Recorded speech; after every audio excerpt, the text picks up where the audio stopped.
Our guest this week is Paul Martin Foss, who's one of the top anti-Fed voices operating inside the Beltway. He was a longtime banking committee staffer for Congressman Ron Paul and a former colleague of mine. And now he heads the Carl Menger Center for the Study of Money and Banking in Arlington, Virginia. Paul Martin and I have a great conversation about Ron Paul's years fighting the Fed, about how and why Menger still matters, and why the Beltway types are wrong when they want to tinker with rather than end the Fed. Stay tuned.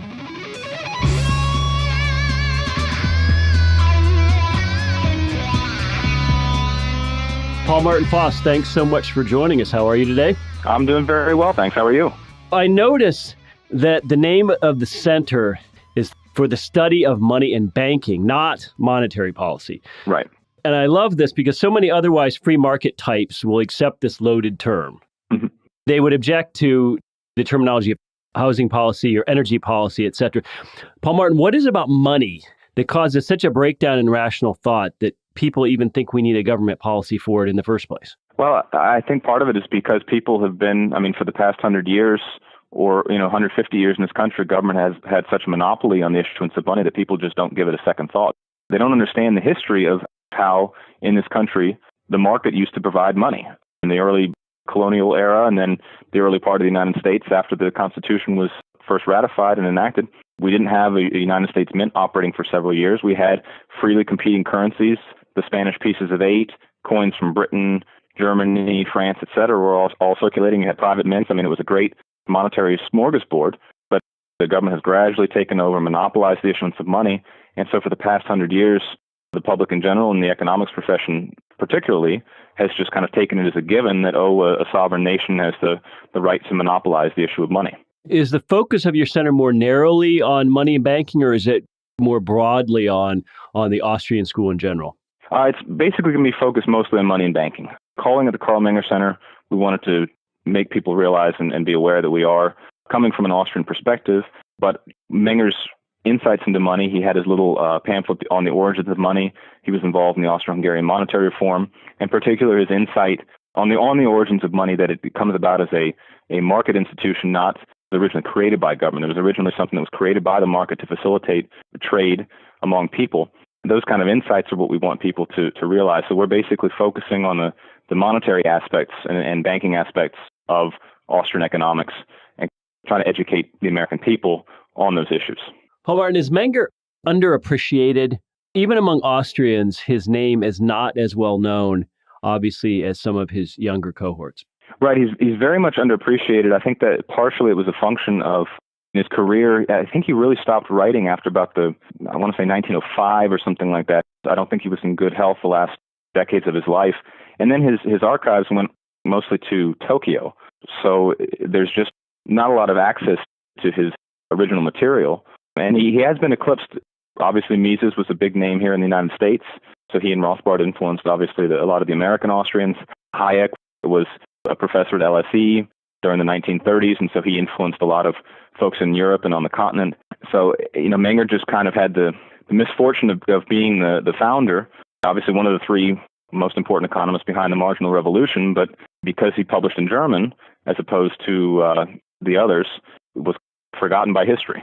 Of course, the marginal revolution, he makes this enormous contribution at roughly or almost exactly the same time as Walras and Jevons, as you mentioned. Mm-hmm. It almost seemed like this hurt his legacy. It obscured him because there were other names or perhaps bigger names coming up with the same thing at the same time. That definitely is true. And when you start to read Menger's principles and you start to read more about Menger's economic thought, you start to realize just how much of what he wrote, it was taken up in the mainstream economics, and most mainstream economists wouldn't even recognize that it's what they learned in Econ 101. They have no idea that it originally came from Menger's ideas.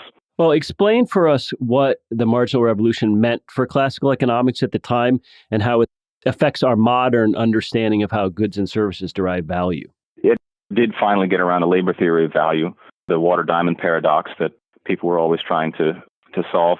Unfortunately, you still find a lot of people who subscribe to the labor theory of value outside the economics profession. It's unfortunate that those ideas haven't gotten a greater hold outside of economics.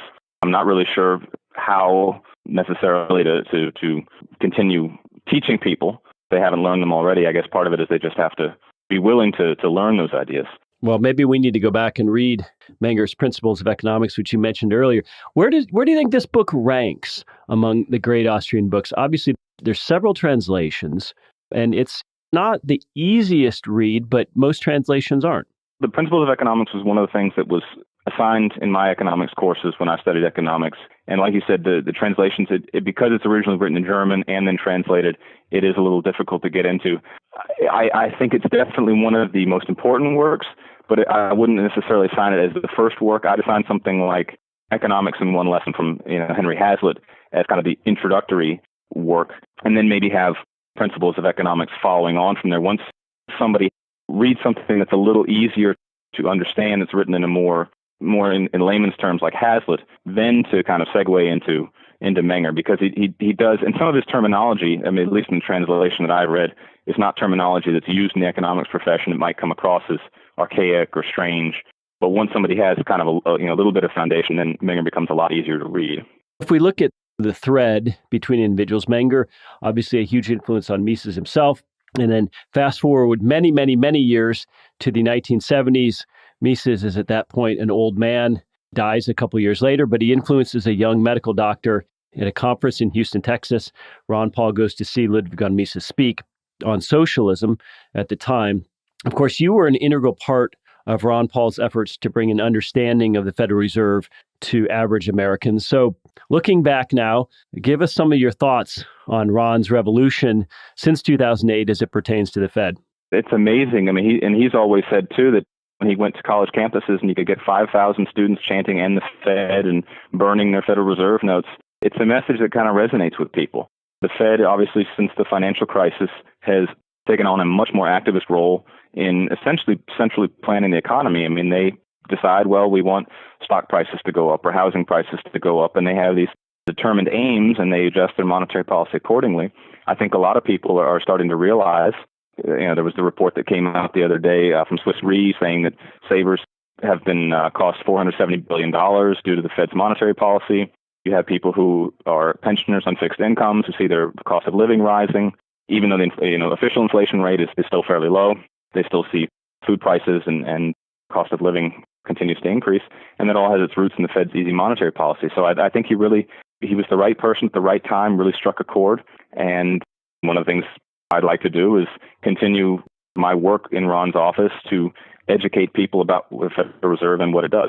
Well, of course, Ron deserves tremendous acclaim for what he's done, and I think a lot of intelligent lay people really appreciate him bringing this issue to them. But does Ron get the credit he deserves among Beltway types for this? In other words, he took this wonkish back burner issue, even among economists, and he turned it into a political football. And I'm not certain that he always gets the credit he deserves for this. No, he definitely doesn't get the credit inside the Beltway. What he did essentially is he moved the goalposts. Before he came along, before he really made the Federal Reserve the issue that it was, you couldn't mention ending the Fed in D.C. and be taken seriously. Even today, I mean, there are still some people who will look at you askance, if you say you want to end the Fed. But the idea is taken a lot more seriously today because of Ron, because of his movement. But the Beltway types are still going to try to pander to power. They're going to talk about monetary policy rules and, can we have a better or more efficient monetary policy than what we have right now? But the movers and shakers at the upper echelons are very much set in their ways. I've got a little bit of hope for some of the younger people that maybe, who knows, in 20 or 30 years, maybe we'll have some folks who are, have a little bit of a sounder outlook on the Fed. You really had a front row seat over the years when Ron served on the banking committee in the House, and also later when he finally got the subcommittee chairmanship that he deserved on monetary policy. So tell me, what are some of your memories that stand out from Dr. Paul's questioning of Bernanke in the banking committee over the years? One was when he asked Bernanke, do you do your own grocery shopping? And Bernanke said, yes, I do. And he said, well, then you obviously should know that prices are rising and a lot higher than the CPI is. So that was one great comment. And then there was another one where he held up a 1 ounce silver round, I think it was, and talked about how back in the 1950s, this used to buy so much and now it buys hardly anything, basically the dollar value. I think he did that during the campaign, too, where he held up a silver dime and said he used to buy a gallon of gasoline back in the 1950s. Now a dime won't buy that anymore. So, talking about the devaluation of the dollar under the Fed's purview. Well, it was great theater, though, wasn't it? Yeah, it was. The image you bring up of Bernanke doing his grocery shopping, I'm just going to go out on a limb and say that Mr. Bernanke's neighborhood features a Whole Foods rather than a Piggly Wiggly or a Kroger. It's also interesting how the GOP has tried to co-opt the anti-Fed sentiment that Ron created. Of course, they want to tinker with the Fed, not end it. Can you Right. talk a little bit about this phenomenon of them using Ron for political gain? In my opinion, it really kind of came to a head when Audit the Fed, they brought it up for a vote in 2012. And they gave us no advance warning whatsoever. I remember it was an email that said, here's what we're going to be voting on in July. And I had just initially ignored it because I figured, oh, it's a bunch of crap legislation. And then I saw, wait a minute, Audit the Fed's up there. They gave us no advance warning. And it was basically, I thought it was a very cynical ploy to try to get Ron supporters on the side of the GOP for the upcoming Republican convention. That's why they waited until July, right before an election. They knew even if it passes the House, there's no way it's going to get through the Senate, no way it's going to become law. It was a very cynical move, in my opinion. They did the same thing last year, waited until just before the election. I wouldn't be surprised if they're going to do the same thing this time around in 2016. If Rand Paul ends up getting a little bit of traction, if they'll try to use Audit the Fed as a political football again. They are trying to take this idea because they realize, Ron had something going and he was able to raise a lot of funds and he was able to get a lot of popular support by talking about the Federal Reserve. So they think, well, if we can just take a little bit of that language, and sprinkle it in here and there, then maybe we can get that kind of same support. And obviously it's not going to work, but it is very, a definite cynical political ploy. When you mention Audit the Fed, tell us what, in your view, a real or true audit of the Fed would look like as opposed to what we get, which is the Fed presenting its balance sheet at the end of the year as a fait accompli. I think what a real audit would show us is where exactly all this money is going. I mean, they've got $2 trillion of Treasury securities, $1.5 trillion of mortgage-backed securities. A real audit would show a lot sooner than what we're able to find out right now who's getting that money. I mean, who are they buying this from? When is it occurring? I mean, you hear the rumors of the primary dealers buy the treasuries at the Treasury auction and immediately sell them to the Fed. Those are the kind of things we'd like to find out because it's basically backdoor monetization of the debt. So those types of things, who's getting bailed out. I remember there was a very small partial audit back in, I think as a result of Dodd-Frank, and then there was some of the data that we got from the New York Fed FOIA lawsuit that they lost, where they had to disclose some of this transactional data. And then that's when we found out the two wives of JP Morgan executives had formed a financial services company and got a few $100 million from the Fed through a bailout facility to help start their business. So it's those types of crony operations that an audit would shed some light on. That's why the Fed doesn't want an audit. Perhaps in the early 2000s, when Ron was in office, we used to talk about wanting more information on the interest rate setting function, the de facto interest rate setting function of the Fed. Now, Paul Martin, we've got the situation where since 2008, the monetary base has been expanded considerably. So you've got all these Fed member banks sitting there with huge reserves on their balance sheets, not lending them out, but availing themselves of the 0.25% interest that the Fed itself will pay them. So Bernanke and Janet Yellen have both talked about the limits of monetary policy. I guess the popular term is pushing on a string. Mm-hmm. Have we now reached the point where the Fed's ability to affect interest rates is being diminished because banks have tons of reserves and rather than lend it out, and apparently what they see is still an uneasy economy, they'd rather content themselves with this small amount of interest from the Fed? I think we may very well be reaching that point. I'm not sure if we're quite there in the U.S., but you see what's happening in Japan with Abenomics, where they're doing their own quantitative easing and it's not really having any effect. Europe, the ECB has dropped some of their overnight rates to negative territory in the hopes that it would force banks to lend, and the banks said, nope, we're going to keep holding these huge amounts of reserves. I think we're rapidly reaching that point here in the States. It'll be interesting to see what happens over the summer. I don't think the Fed is going to raise interest rates in June. I think September at the very earliest, but they may very well end up deciding to continue keeping them low for quite a long time. But like you said, we're very rapidly reaching the point where it's not really going to have much of an effect. We've had so much quantitative easing already. The marginal effect of any additional easing, unless you're talking trillions and trillions and trillions of dollars of additional easing, which of course would just completely ruin the economy. Paul Martin, as we wrap this up, I'd like to get a few of your thoughts about tactics.